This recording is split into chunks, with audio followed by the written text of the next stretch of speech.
पिछले साल भर से पुलिस ने एक बहुत बड़ा ऑपरेशन लॉन्च किया है इस इलाके में, जिसके तहत वे नक्सलियों को पूरा एकदम उनको घेर कर खात्मा हो रहा है। तो प्रथम दृष्टया लगता है कि अब ये आंदोलन अपनी अंतिम अवस्था में आ रहा है। और सिर्फ बसवराज राज यही नहीं है जो इनकी कल मुठभेड़ में जो मारे गए हैं, इसके अलावा भी बहुत सारे सीनियर लीडर्स पिछले वर्षों में वो भी पुलिस एनकाउंटर में मारे गए हैं। तो यह क्राइसिस तो चली आ रही है। एक क्राइसिस और है इसके साथ कि नक्सलियों के पास पिछले कुछ वर्षों में रिक्रूटमेंट की बहुत भारी कमी है। ऑलरेडी नक्सली आंदोलन कमज़ोर हो चुका था और उसका अंतिम चरण जो अभी आप कह रहे हैं कि अभी अंतिम चरण में शायद ये अंतिम दौर में है, तो वो इसी में आना ही था, क्योंकि पहले से ही वो कमज़ोर हो चुका था। पहले की सरकारों ने भी इसके खिलाफ वही लड़ाई लड़ी थी जो अभी की सरकार लड़ रही है। स्टेट का वायलेंस कब रुकेगा हमें ये भी देखना है। स्टेट का वायलेंस, जब तक स्टेट का वायलेंस नहीं रुकेगा तब तक शांति नहीं आ पाएगी। छत्तीसगढ़ के नारायणपुर के अबूझमाड़ के घने जंगलों में हाल ही में हुए एनकाउंटर में सीपीआई माओवादी के जनरल सेक्रेटरी नंबाला केशव राव उर्फ बसवराजू मारे गए। बस्तर रेंज के आईजी पी सुंदरराज ने कहा कि बसवराजू पिछले 40 से 50 सालों से माओवादी आंदोलन का हिस्सा थे और 200 से ज़्यादा नक्सली हमलों में शामिल थे। उनके मुताबिक बसवराजू सेंट्रल मिलिट्री कमीशन के कमांडर इन चीफ थे और हाल ही के सालों में नक्सली हमलों की प्लानिंग में सक्रिय भूमिका निभा रहे थे। सरकार और सुरक्षा बलों के लिए ये एक बड़ी कामयाबी मानी जा रही है। प्रधानमंत्री नरेंद्र मोदी और गृह मंत्री अमित शाह ने इस ऑपरेशन को माओवादियों के खिलाफ निर्णायक बताया। शाह ने तो यह भी कह दिया कि 3 दशकों में पहली बार इतने बड़े स्तर के नेता को मारा गया है। लेकिन ये कहानी सिर्फ एनकाउंटर की नहीं है, इसका एक लंबा, पेचीदा और खून में सना हुआ इतिहास है, बस्तर का इतिहास। तो क्या बसवराजू की मौत से माओवादी आंदोलन खत्म हो जाएगा? क्या अबूझमाड़ में शांति लौट आएगी या हिंसा का एक नया दौर शुरू हो जाएगा? मेरा नाम है जीशान कास्कर और इन तमाम सवालों पर बात करने के लिए हमारे साथ है बस्तर पर गहरी पकड़ रखने वाले पत्रकार, लेखक और द वायर हिंदी के संपादक आशुतोष भारद्वाज। आशुतोष जी, स्वागत है आपका इस कार्यक्रम में। सबसे पहले तो मैं आपसे जानना चाहता हूँ कि ये जो ऑपरेशन इतना बड़ा बताया जा रहा है, इसमें एक नाम बसवराजू जो कमांडर इन चीफ बताया जा रहा है, क्या उसका ओहदा वाकई में इतना बड़ा था? और दूसरा सवाल साथ ही में इसके साथ, आपका पहला रिएक्शन इस ये जो ऑपरेशन हुआ है इसको लेकर क्या है? क्या कितना सिग्निफिकेंट है ये ऑपरेशन? देखिए, अगर जो डिसीज्ड हैं अगर वो वही नाम है जो बताया जा रहा है बसवराज राजू, तो वो हम जानते हैं कि ये पिछले कई सारे वर्षों से वे सीपीआई माओइस्ट के जनरल सेक्रेटरी की तरह कार्यरत थे और सीपीआई माओइस्ट का महासचिव सीपीआई माओइस्ट का मुखिया होता है, यानी कि उस पूरे माओवादी नक्सली संगठन के सबसे बड़े नेता थे वो। और वे नेता बने थे 2014 कुछ 15 के या उसके कुछ तो आसपास, जब गणपति जो उस समय नेता हुआ करते थे, महासचिव हुआ करते थे, वे स्टेप डाउन कर गए थे अपनी बुजुर्ग एज की वजह से, और उनसे जो थोड़े से यंगर ये हैं, इन्होंने वो वागडोर संभाल ली थी। यहाँ ये गौर करने की बात है निशान के ये दोनों और इसी तरह के कई अन्य नेता भी, ये सभी के सभी तेलुगु भाषी इलाकों से आते थे और अपने समय के बड़े अच्छे विद्यार्थी हुआ करते थे। वारंगल में एक बड़ा बढ़िया कॉलेज है, REC regional engineering college Warangal, वहां से बहुत सारे नक्सली 1970 के दशक में निकले थे।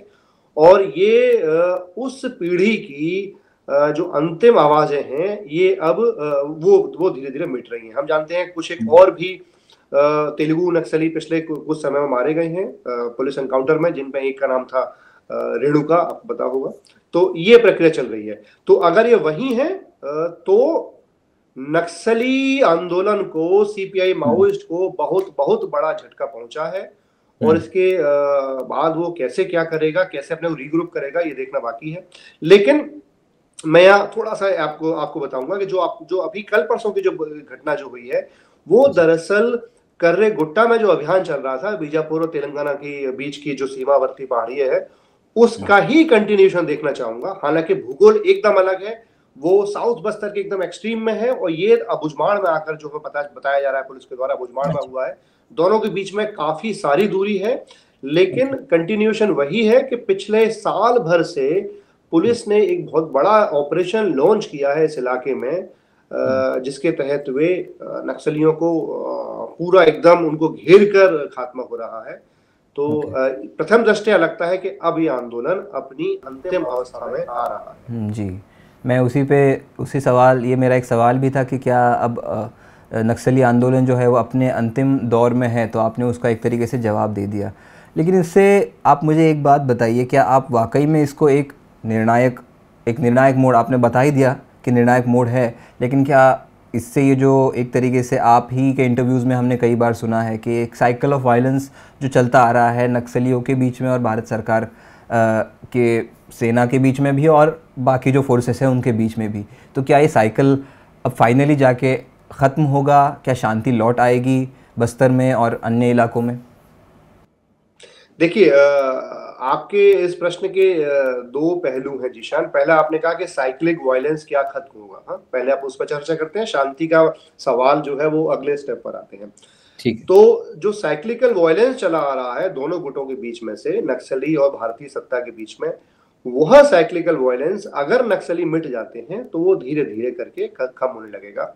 और हम ये भी देखें कि पिछले कुछ एक वर्षों में नक्सली हमलों में काफी कमी आई है। नक्सली हमलों में जो हमारे पुलिसमैन, भारतीय जो सुरक्षा बल हैं, जो उनकी जो किलिंग्स होती थी उसमें काफी कमी आई है।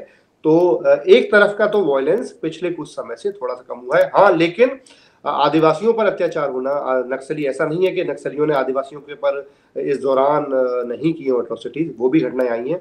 लेकिन अब दूसरी तरफ का जो वायलेंस है, यानी कि स्टेट का वायलेंस, वो कब रुकेगा वो हमें देखना है। स्टेट का वायलेंस क्या होता है? स्टेट का वायलेंस सिर्फ यही वायलेंस नहीं है कि वे स्टेट की फोर्सेस जो है वो नक्सल को एनकाउंटर में कर रही है। स्टेट का वायलेंस आदिवासी भूमि पर है, आदिवासी के जंगल पर है। तो स्टेट का वायलेंस जब मिटेगा, जब वहां से सिक्योरिटी कैंप्स विड्रॉ हो जाएंगे, कम होने लग जाएंगे, क्योंकि उस जंगल में इतने बेहिसाब मात्रा में सिक्योरिटी कैंप्स लाए गए थे इस आधार पर, इस आर्गुमेंट पर कि नक्सलियों को मिटाना जरूरी है। और अब जबकि नक्सली नहीं रहे हैं या कम हो रहे हैं, तब क्या वे हटेंगे? क्या उन्हें रातों रात या किसी फेज्ड रणनीति के तहत या स्ट्रेटेजी के तहत हटा लिया जाएगा? वह देखना बाकी है, क्योंकि अब तक इस आर्गुमेंट के तहत ढेर सारे, हम जानते हैं बस्तर इस समय दुनिया के वो सबसे अधिक मिलिटराइज जोन में बन चुका है, और बस्तर का आदिवासी अपने इर्द गिर्द, अपने घरों के इर्द गिर्द सिक्योरिटी फोर्सेस के कैंप को कतई सहन नहीं करता है। तो अब डर की वजह से वो चुप है, ठीक है। हम जानते हैं कि जो शांतिपूर्ण आंदोलन कर रहे थे पिछले कुछ समय से, मूलवासी आंदोलन के जो सदस्य थे, युवा लोग थे, उनको भी जेल में डाल दिया गया। तो स्टेट का वायलेंस कब रुकेगा हमें ये भी देखना है। स्टेट का वायलेंस, जब तक स्टेट का वायलेंस नहीं रुकेगा तब तक शांति नहीं आ पाएगी। शांति का अलग प्रश्न है। जी, तो आपने यही बता दिया, लेकिन जो हम देखते आए हैं, जैसे ये आंदोलन सोनी सोरी जैसे लोग हैं जो हमेशा कम्युनिटी के साथ रहकर उनकी आवाज़ें उठाते हैं, और जो वाकई में आदिवासी कम्युनिटीज़ हैं जिनका ना किसी पॉलिटिकल संगठन से उनका लेना देना नहीं होता, लेकिन वो अपनी आवाज़ें, अपनी डिमांड्स जो होती है वो हमेशा उठाते रहते हैं। तो आपको क्या लगता है, वो जो आवाज़ें उठ रही थी रिगार्डिंग जो पूंजीवादियों का जो वहाँ पर एक तरीके से अतिक्रमण हो रहा था, उनके खिलाफ जो आवाज़ें उठ रही थी, क्या वो आवाज़ें अब बंद हो जाएगी, आपको लगता है? देखिए, नक्सली जब तक थे तब तक आदिवासियों का उनसे जुड़ने की एक बड़ी वजह यह भी थी कि आदिवासियों को लगता था कि जब तक ये यहाँ हैं, माइनिंग कंपनीज हैं, वो बहुत अंदर नहीं आ पाएंगी। यानी कि जो बड़ी बड़ी जो, अब हम जानते हैं कि बस्तर की जमीन के नीचे बहुत सारा खनिज पदार्थ छुपा हुआ है, और बहुत सारी कंपनियां उस खनिज को लेने की होड़ में लगी हुई हैं। तो आदिवासी को हम आदिवासी की जो लड़ाई थी वो हर जगह आइडियोलॉजी की लड़ाई नहीं थी। बहुत आदिवासी का एक बड़ा वर्ग सिर्फ जल, जंगल और जमीन के लिए लड़ रहा था, वो क्रांति के लिए नहीं लड़ रहा था। वो उसने अगर हथियार उठाए थे तो सिर्फ और सिर्फ अपनी जमीन को बचाने के लिए उठाए थे। तो एक बड़ा प्रश्न ये है जो अभी आपने पूछा कि क्या उस लड़ाई का क्या होगा, क्योंकि बहुत सारे आदिवासी ऐसे भी हैं, जैसे मनीष कुंजाम है, जिनके घर पे पिछले कुछ समय छापा पड़ा, आप जानते हैं, उनके फोन वगैरह जब्त हो गए। तो जो शांतिपूर्ण ढंग से काम कर रहे हैं, स्टेट का रवैया उनके खिलाफ क्या होगा यह देखना बाकी है। जब तक इंडियन स्टेट शांतिपूर्ण ढंग से अधिकारों की मांग करने वालों का सम्मान नहीं करेगी और उनको अधिकार नहीं देगी, तब तक शांति नहीं आ पाएगी। आशुतोष जी, अब थोड़ा सा मैं फिर से इस ऑपरेशन पे आता हूँ। क्या आपको लगता है इसके बाद जो माओवादी आंदोलन है इसमें एक लीडरशिप की कमी आएगी? क्योंकि जैसा आपने कहा कि एक बड़ा नाम था जिसको मारा गया, जिस लीडर को, तो क्या ये लीडरशिप का वैक्यूम अब क्रिएट होगा और इससे अब क्या पॉसिबिलिटीज़ और निर्माण होती है लीडरशिप की हैसियत से माओवादी संगठनों की? देखिए, लीडरशिप का वैक्यूम बहुत लंबे समय से चल रहा है, कुछ एक वर्षों से चल रहा है, क्योंकि सेकंड जनरेशन लीडर्स नहीं आ रही है कई सालों से सीपीआई माओइस्ट के पास। और सिर्फ बसवराज राजू यही नहीं है जिनकी कल मुठभेड़ में जो मारे गए हैं, इसके अलावा भी बहुत सारे सीनियर लीडर्स पिछले वर्षों में वो भी पुलिस एनकाउंटर में मारे गए हैं। तो यह क्राइसिस तो चली आ रही है। एक क्राइसिस और है इसके साथ कि नक्सलियों के पास पिछले कुछ वर्षों में रिक्रूटमेंट की बहुत भारी कमी है। उनकी रैंक्स में उस मात्रा में लोग नहीं जुड़ रहे हैं, आदिवासी खासकर, जो जिस मात्रा में पहले जुड़ा करते थे। तो नक्सली के पास इस समय, सीपीआई माओइस्ट के पास एक टॉप लीडर, एक लीडरशिप का क्राइसिस भी है और रिक्रूटमेंट का भी क्राइसिस है। और वर्तमान राजनीतिक आर्थिक हालात देखते हुए कतई नहीं लगता है कि उनको रिक्रूट या लीडरशिप मिलने वाले हैं। तो इस समय नक्सली आंदोलन बहुत ही कठिन और अपनी अंतिम अवस्था में दिखाई देता है। एक दो सवाल बस आशुतोष जी। एक तो आपके इसी जवाब के साथ एक सवाल आया है कि आपने अभी कहा कि नए रिक्रूट्स नहीं मिल रहे हैं, तो वो लोग जो जल जंगल ज़मीन के लिए लड़ रहे हैं, जिनका आपने कहा कि आइडियोलॉजिकल वॉर नहीं है, तो वो लोग अब इसमें लोग क्यों नहीं जुड़ रहे हैं? क्या हो गया ऐसा कि लोग, आपने कहा इसका कारण क्या है? मतलब मैं जानना चाहता हूँ कि why aren't people joining these forces? देखिए, ये बड़ा कॉम्प्लेक्स प्रश्न है।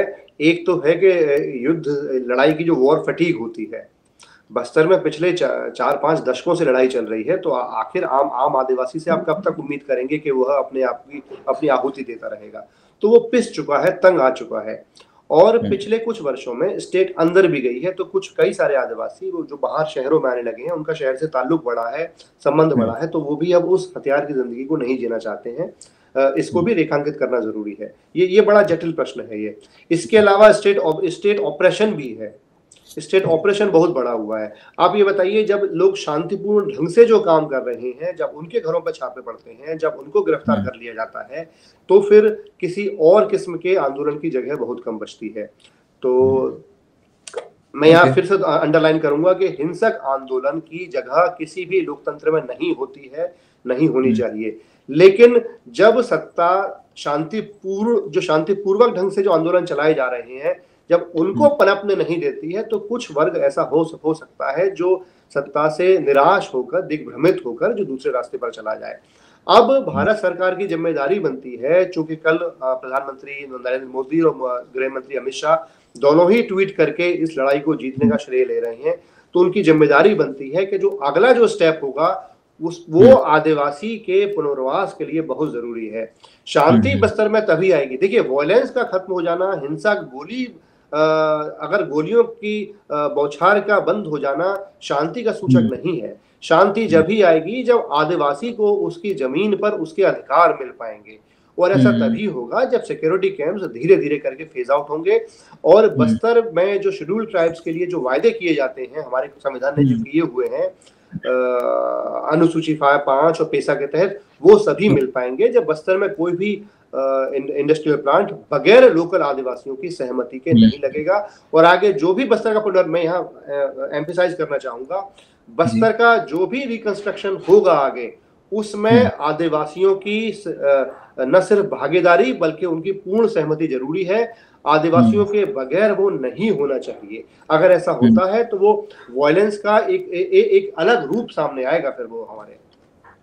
लेकिन आशुतोष जी, ये बात सही है कि जो आदिवासियों का प्रश्न है या नक्सलियों का प्रश्न है, इसको एक कॉम्प्लेक्स तरीके से हमेशा स्टेट को डील करना पड़ता है, क्योंकि आपको मतलब उसके कॉम्प्लिकेशन ज़्यादा पता है, मैं अब इसको उसमें वो कॉम्प्लिकेशंस नहीं बताऊंगा, लेकिन ये एक बड़ा कॉम्प्लेक्स प्रॉब्लम है और आपने बिल्कुल सही कहा, उसको डील करने के तरीके अलग है। और गोलियों के बौछार बंद होना एक तरीके से जीत नहीं कही जा सकती। लेकिन क्या आप को नहीं लगता ये होम मिनिस्टर अमित शाह की एक तरीके से पॉलिटिकल जीत भी जीत हो सकती है, क्योंकि वो लगातार पिछले जब से वो गृह मंत्री बने हैं 5 साल से उन्होंने एक मिशन के तरीके से उन्होंने ये इम्प्लीमेंट किया इस वायलेंट ऑपरेशन को, और कई आप जैसे कहा कि कई लीडर्स मारे गए इन पिछले कुछ 3-4 सालों में। तो क्या आपको नहीं लगता ये भारत के गृह मंत्रालय और गृह मंत्री अमित शाह की एक जीत है? हाँ, मैं एकदम सही बात है, ये एकदम कहा जा सकता है कि ये जो इस समय वर्तमान सत्ता है, चूंकि वो क्लेम ले रहे हैं तो उनकी जीत है। लेकिन मैं थोड़ा सा जीशान, मैं दर्शकों को थोड़ा इतिहास में ले जाना चाहूँगा, क्योंकि हमारे देश की जो स्मृति बहुत कमज़ोर है। हम इस समय बैठे हैं 2025 में। 2005 में जब कांग्रेस की केंद्रीय सरकार है, मनमोहन सिंह की सरकार है, उस समय सलवा जुडूम लॉन्च हो जाता है, और वो जो लॉन्च हो रहा है उसका उद्देश्य यही है नक्सलियों को खदेड़ दिया जाए। उसके बाद हम जानते हैं चिदम्बरम गृह मंत्री हैं, चिदम्बरम जब गृह मंत्री हैं उनके रहते हुए बहुत ही भीषण ऑपरेशंस लॉन्च होते हैं। और आप जानते हैं कि चिदम्बरम में रहते हुए भी चेरुकुरी आजाद थे, जो कि माओइस्ट स्पोक्स पर्सन थे, उनकी एनकाउंटर किलिंग हुई, जिस पर आज तक सवाल उठते हैं। कहा जाता है कि सरकार ने जो है, जो माओइस्ट इमेजरी थे, जो उनके दूत थे, जिनके जरिए बात संवाद की संभावना बन रही थी, ये आज तक आरोप लगाया जाता है कि उनको बीच में ही उनका किलिंग हो गई। तो ये यूपीए के टाइम में हुई थी, आपको याद दिलाना चाहूंगा। यूपीए के टाइम में ही जो उस समय के बहुत बड़े लीडर थे नक्सली, वो ममता बनर्जी के काल में, याद कीजिए, वो किशन जी जो हुआ करते थे, उन्हें बंगाल में उनका एनकाउंटर हुआ था सीआरपीएफ फोर्सेस के साथ। तो आप देखें कि ये जो मैं बताना आपको ये चाह रहा हूं कि भारतीय जो सत्ता है, जिसमें सिर्फ बीजेपी नहीं है, जिसमें बहुत सारी पार्टीज हैं, इन पार्टीज की एक सिस्टमेटिक स्ट्रेटेजी रही है, लगातार इनका प्रयास रहा है कि नक्सलियों के खिलाफ हाई हैंड अपनाया जाए।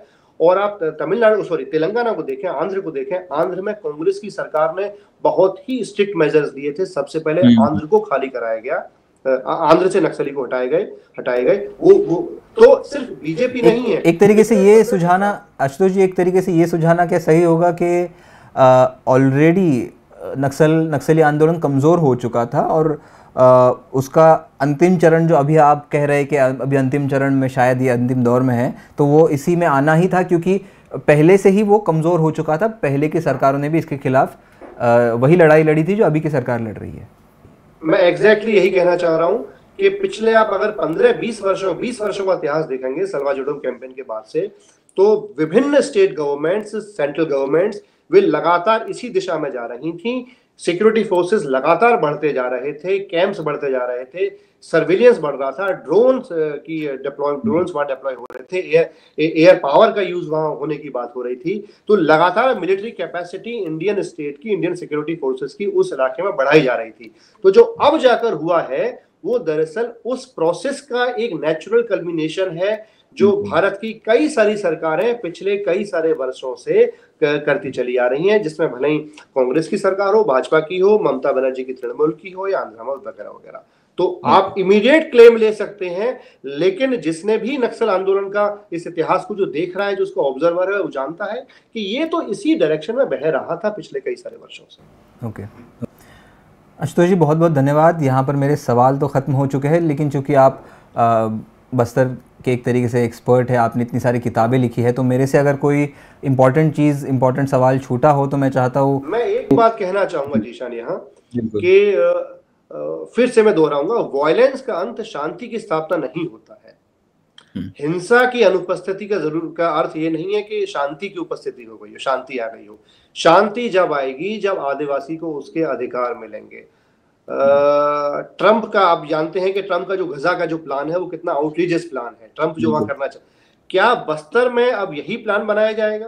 क्या बस्तर के लिए यही प्लान है? ये थोड़ी दूर का कंपैरिजन है, लेकिन मैं इतना वाइल्ड भी नहीं है, क्योंकि जिस तरह से आदिवासी भूमि उजाड़ी जाती है, पता नहीं वहां क्या हो सकता है। तो बस्तर में दंडकारण्य में शांति तभी स्थापित हो पाएगी जब आदिवासी को शांति वार्ता का अनिवार्य अंग बनाया जाएगा। और अब सरकार तय करे कि अब बहुत हो गया, अब जो भी बचे को से गिने चुने, अब सरकार भी जानती है कि बहुत ज्यादा माओवादी नहीं रह गए, अब उनको समर्पण का मौका दिया जाए, क्योंकि वो बार बार वो मांग कर रहे हैं वार्ता की। उनको समर्पण का मौका दिया जाए और हिंसा को बंद किया जाए और आदिवासी को बस्तर पर अधिकार दिए जाए। जी अभी शांति आएगी। जी, आशुतोष जी की इस बिल्कुल सटीक बात के साथ इस शो का भी अंत करते हैं।